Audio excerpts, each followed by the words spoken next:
クチート実装&デカ盛り料理ウィーク。ジャースパルと申します。大人気ポケモンクチート実装確定しましたね。いずれ食材セレクトのポケモンは追加されるんだろうなと思っていたんですが、まさかこんなに早く、しかも再び専用の食材セレクト持ちということで、同時に開催されるデカ盛り料理ウィークと合わせて解説考察していきたいと思います。ちょうど直前で闇カラスの考察はやりましたので、食材セレクトの強さについては理解できている状態で考察やれるっていうのもありがたいところです。まだご覧になっていない方はね、ぜひ合わせてこちらもご覧ください。それでは参ります。ってことでまずはデカ盛り料理ウィークの詳細をチェケラしてからクチートの詳細考察に入っていきたいと思います。そんなわけでまた新たな料理系のキャンペーンが登場しました。キャンペーンデカ盛り料理ウィークボリューム1です。ボリューム1。連発スキルウィークはボリューム1表記なかったわけなんですが、料理ウィークはボリューム1ということで、こちら定期開催に期待したいところです。なお、夢のかけらゲットウィークもボリューム1らしいです。そうでしたっけね。とにかくボリューム1だそうです。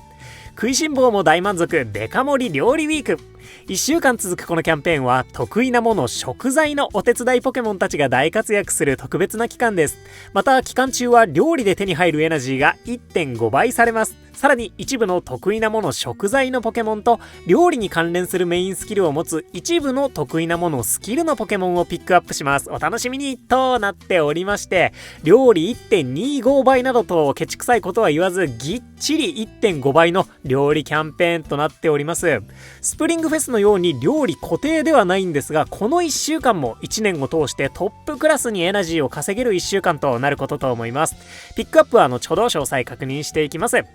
開催期間は6月9日月曜日からの1週間となっておりまして、開催フィールドは全てのフィールドです。どこのフィールドでもこのイベントをお楽しみいただけるんですが、クチートは全てのフィールドに出てくるわけではありません。後ほど触れるんですけれども、ひとまずご注意ください。ちなみに6月10日からはグッドスリープデーも重なります。火水木曜日はグッドスリープデーも重複します。闇鍋グッドスリープデーとなるので、人によってはピッピを避けてクチートを引き込む、そんな豪運が求められそうです。なおミッションもしっかり用意されているようです。もしかしたらね、クチートのお香とかも配ってくれるでしょうかね。料理系のキャンペーンとなるので、食材チケットだとかミニアメブーストもあるので、夢のかけらとかが報酬の中心になるんじゃないかなと予想しておきましょう。本当はね、ポケサブレが欲しいんですけどね、何卒よろしくお願いいたします。そんなわけでボーナスです。期間中開催フィールドで以下の効果が発生します。全日程において鍋の容量食材の投入上限数が 1.5 倍、日曜日のみ3倍になります。繰り返します。鍋の容量が 1.5 倍になります。つまりいいキャンプチケットなしでも大型料理作り放題だぜ。やった、これ嬉しいね。えこれもしかしたら本当にスプリングフェスより全然エナジー稼げる可能性もありそうですよね。備蓄と料理がしっかりハマれば無課金ラピスマスター二重チャレンジもできそうなんですけれども、クチートとの兼ね合いがちょっと悩ましいところですね。あとはね、このタイミングでの鍋 1.5 倍、新フィールド前にレシピレベルを上げておけよっていうメッセージな気もしないでもないので、個人的にはデザートかサラダで銅のエクレアとリンゴ酸ヨーグルトサラダを育てておきたいななんて思いますね。続いて、料理で回復するポケモンの元気プラス5。でっかいやでっかプラス5なので、最低でも6回復するということですよね、多分。ってことは1日3食でプラス18、なんと元気オール S レベル61回分になります。これもありがてえ。もう実質キャンチケですよね。鍋が大きくなって元気オールの回数プラス1回はほぼキャンチケと言っても過言なんですが、これにより普段よりもヒーラーの出勤時間を減らして食材のポケモンたちを編成しやすくなるかもしれません。なんならね、鍋拡張のポケモンも必要ないので、非常に快適そうです。続いてメインスキル食材ゲット S と食材セレクト S の効果 1.5 倍です。前回の動画でドンカラスやシャワーズはスキル確率アップ M とヒーラーで1日5回前後のスキル期待値があるよっていう話をしたんですが、 1.5 倍、えらいことになりそうですね。これ夢のかけら部分だったりとかクチートの怪力バサミの追加部分にはちゃんと 1.5 倍かかるんでしょうかね。もし強運で一発3万かけら手に入るんだとしたらロマンもロマンだなと思います。せっかくの新スキルなので大盤振る舞いでお願いしたいところです。食材ゲット S に関してはカメックスだとかデリバードとかの食材ポケモンももちろんのこと、トドゼルガだったりハガネールなんかもその恩恵を受けますので、彼らの適正フィールドに行くというのもまた一興かもしれませんね。口述しますが、食材ポケモンは集める食材プラス1個となりますので、人によっては食材が余りがちになることすらあるかもしれません。意外と木の実ポケモンをぶん回す余裕もあるかもしれませんね。そして料理の最終エナジー 1.5 倍で大成功は3倍、日曜日のみ 4.5 倍となります。こちらね、レシピレベル上げにもとっても有効なので、ぜひ普段は作りづらいレシピ狙ってみてください。また得意なもの食材のお手伝いポケモンの通常のお手伝いで食材を拾ってきた場合、食材プラス1個となります。これもあまりにもでかいですよね。やっぱりスプリングフェスとかよりエナジー稼げるんじゃないでしょうかね。無課金でフィールド移動チケットとかもなく、料理3種ランダムで待ち受けていたとしても、食材プラス1と鍋 1.5 倍があれば最強料理21食やれそうな気もします。食材ポケモン次第とはなるんですが、1日に集める食材15個前後とか増えるかなと思うので、本当にボーナスもりもりデカ盛りの1週間ですね。いや、超楽しみになってきました。そして期間限定ミニアメブーストが使用可能で、その日のリサーチャーの睡眠タイプに限らず他の睡眠タイプのポケモンも出現いたします。ミニアメブーストまた来ました。新フィールド前だと思っているのでうかつに使えないなとは思っているんですが、ダークライを育成したいこんなタイミングで発表されちゃうと揺らいじゃいますよね。私はダークライとクレセリアにはメブーストしますいやもうね、せざるを得ないね。もうサンキューありがとう現象だね。これは感謝します。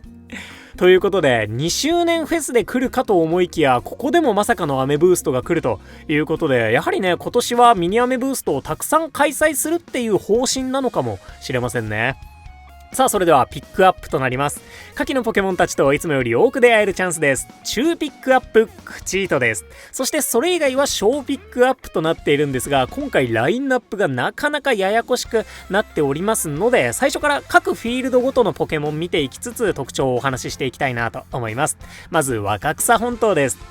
不思議種、人影、ゼニガメ、ゴース、カイロス、イーブイ、ウパー、ヤミカラス、ヘラクロス、デリバード、クチート、ピンプク、ニャオハ、ホゲータとなっております。クワッスくんはなぜ外されてしまったんでしょうか昨年水タイプウィークがあったからでしょうかね。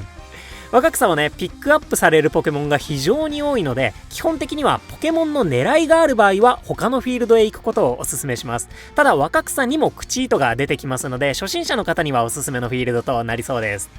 続いてシアンの砂浜です。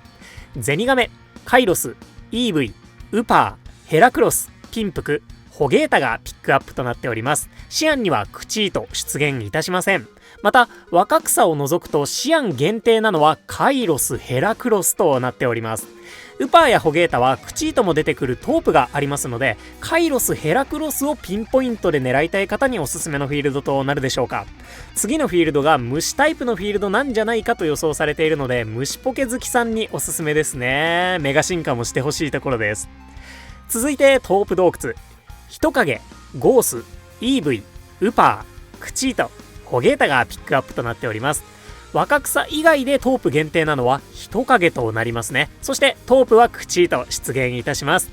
ピックアップも少なめなので、クチート狙いには最もおすすめのフィールドとなるでしょうか。あとはやっぱり何気に出現フィールドの少ない人影ピックアップが個人的な注目ポイントです。次がドラゴンの島であるならば、そこで人影出会えるかもなとは思っていたんですが、今回ピックアップされるということはどうなるでしょうか。続いて、うの花雪原です。うの花雪原はゴース、イーブイ、ヤミカラス、デリバード、ピンプクがピックアップとなります。うの花の若草以外での限定ピックアップはデリバードですね。また、うの花雪原にはクチートの出現はありません。ピックアップ自体が少なめなので、それなりにピンポイントでピンプクやヤミカラス、デリバードを狙うフィールドって感じになりそうですね。続いて、ラピスラズリコハンです。不思議種、ゼニガメ、ゴース、イーブイ、ミニ竜、ニャオハとなっております。ラピスのみミニ竜が出現します。また不思議種も若草以外ではラピスのみとなっております。そしてクチートの出現はありませんので、もうねラピスラズリコハンはほぼミニ竜のために来るフィールドと言っても過言ではないかもしれませんね。また無課金パルでもラピスマスター20チャレンジができそうな気がしているので、来たっていいんだよな。クチートがね、おそらくフレンドポイント16のスキルポケモンなんじゃないかなと思っているので、スルーしてもいいと言えばいいんですよね。寝顔はね、ぜひ埋めておきたいところなんですが、ここら辺はちょっと皆さんの意見もお聞かせいただきたいところです。かなりの注目フィールドとなりそうなラピスラズリコハンでした。最後はゴールド級発電所。ゴース、イーブイ、ウパー、ヤミカラス、ココドラ、クチート、ニャオハ、ホゲータがピックアップとなっております。ゴールド限定なのはココドラですね。なぜかコリンクアゴジムシは許されませんでした。このあたりね、ちょっと考察のしがいがありそうなんですが、一旦置いておいて、ゴールドにもクチート出現いたします。無課金でマスター20チャレンジをするのは、パルはさすがに無理だと思うんですが、やれる方もいるんじゃないかなとは思いますね。かなりエナジーが稼ぎやすい1週間なので、例えば最近解放してここからココドラを狙うよとか、ついでにクチートの寝顔も探すんだとか、そういった活用の仕方も大いにありな気がします。またシンプルに夢のかけらだったりリサーチ EXP をがっつり稼ぎに来るのも悪くなさそうです。と大体そんな感じでしょうか。クチートが出現するのは若草、トープ、ゴールドの3フィールドとなっております。超ざっくりまとめると、カイロス・ヘラクロスのシアン、クチート・ヒトカゲのトープ、ピンプク・デリバードのウノハナ、ミニ竜不思議種のラピス、クチート・ココドラのゴールドって感じになるでしょうか。今のところの皆さんの注目フィールドはどこかなどもコメントお待ちしております。ちなみに注意事項について特筆すべきものはありませんでした。ミニアメブーストはいつも通り1日50個までで、翌日への持ち越しはなし。1週間で最大350個分使用可能で、獲得 EXP が2倍になる代わりにかけらの消費量が4倍になります。いつものやつですね。そんなデカ盛り料理ウィークです。もうまさしく名は体を表しすぎているやけくそデカ盛りボーナスもりもりころもり心もりといった趣感じざるを得ず、そのような1週間となりそうです。本当にね、スプリングフェストは一体何だったのかというほどのパワーを感じなくもないですね。料理固定もね、それはそれでめちゃくちゃ強いんですが、鍋拡張の下振れに怯えなくて済むのめちゃくちゃ嬉しい。いやね、本当にパルは今のところラピスマスター20チャレンジをするならコーヒーをたくさん集めてサラダかデザートを狙うか、ないしはどこかでまったりリンゴ酸ヨーグルトサラダと銅のエクレアのレベル上げをしたいですね。そっちの場合はミルクとかリンゴはたくさん集めなくてもいいかAA カメックスとかね、AA ラウドボーンとかがいれば始まってからでもそれなりに数集められそうな気がするので、やっぱりコーヒー備蓄がとりあえずの安定卓にはなるのかなと思いますね。いやね、本当にバカデカ料理を作り続けられそうかどうか、ラピスマスター20いけそうかどうか、裏でねシミュレーションしておきたいなと思います。そんなデカ盛り料理ウィークでした。これね、今後も開催してくれるならボリューム3とかになるぐらいでゴールドマスター20とか目指せないかな、どうかな。ぜひね、定期開催してほしいなと思います。まずは第1回対戦よろしくお願いいたします。それではここからはクチートの情報を見ていきましょう。新登場クチートです。リサーチャーの皆様が睡眠リサーチを続けてきた影響か、特定のフィールドの近くでこれまで出会えなかったポケモンの姿が見つかったという報告がありました。そろそろ睡眠リサーチでも出会える日が来るかもしれません。新たに出会えるポケモンクチート鋼です。お楽しみに。ということで、鋼フェアリータイプのクチートなんですが、もともと鋼単タイプですので、当然のごとく鋼タイプとなっております。また進化しないポケモンでありますので、そうですね、フレンドポイント16でありましょう。まず間違いないでしょう。クチートね、同期のヤミラミやアブソルと同じくメガ進化ならばできますので、今ね、レジェンズ ZA の発売日なども公開になりまして、メガ進化熱くなってます。7月22日にポケモンプレゼンツあるようなんですが、突然ね、ポケモンスリープでもメガ進化したっていいあまりにもふんわりと期待しておきたいなと思います。そんなクチートの情報です。出現開始する日時は2025年6月9日15時からとなっております。該当のポケモンのお香は上記日時から使うことができます。デカ盛り料理ウィークでもミッションがありますので、もしかしたらお香がもらえるかもしれませんね。今やね、お香は色違い確率アップのニュームーンデーに置くっていう選択肢も増えましたので、フレンドポイント16となるクチートのお香をもらえたのであれば温存しててもいいような気はしますね。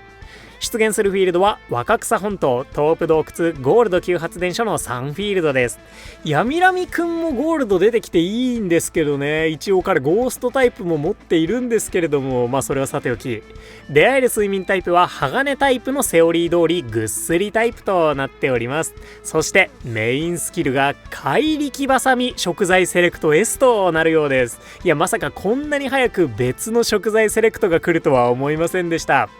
特定の食材の中からランダムで1種類を拾ってきます。時々さらに追加で食材を拾ってくることがありますとのことです。闇カラスたちの強運に比べてより食材特化の趣を感じるのがクチートの怪力バサミとなっていますね。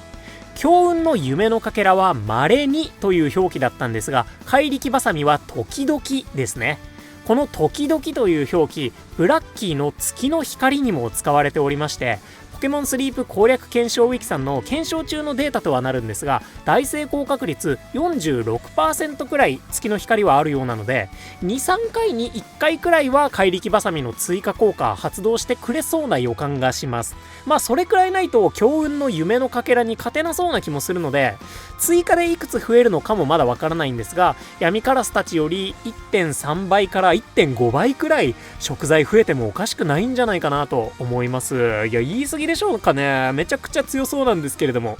もちろんね、食材次第とはなるんですが、ドンカラスですらスキルレベル7の食材セレクトならレベル60の食材ポケモンと張り合えるくらいのパワーがありそうだったので、クチート食材方向はなかなかクレイジーな可能性ありますね。食材セレクトはスキルレベルさえ上がれば低レベルでもレベル60の食材ポケモンバリの食材を手に入れられるというのが何よりの強みかと思うので、きっとまたドンカラスとは違った食材がセレクトされることでしょうから、まだまだ始めて日の浅い方であるとかメインスキルの種に余裕のある方はちょっとクチートを注目してみてほしいなと思います。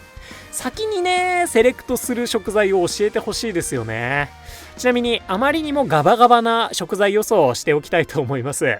見てください、この料理ウィークのキービジュアル。クチートの目の前にポップコーンがこれ見よがしすぎるほどに置かれています。ということは何でしょう。そうです、食材コーンです